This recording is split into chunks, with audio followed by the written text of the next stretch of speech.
بسم اللہ الرحمن الرحیم۔ السلام علیکم۔ نماز کی فضیلت۔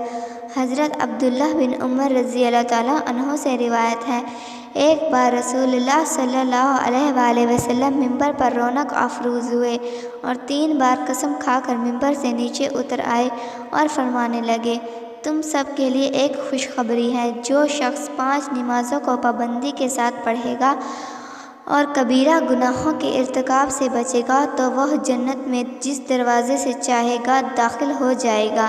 اسی روایت کے ایک راوی مطلب کہتے ہیں، میں نے ایک آدمی کو عبداللہ بن عمر سے پوچھتے ہوئے سنا تھا کہ کیا آپ صلی اللہ علیہ وآلہ وسلم نے ان کبیرہ گناہوں کو بیان بھی کیا تھا؟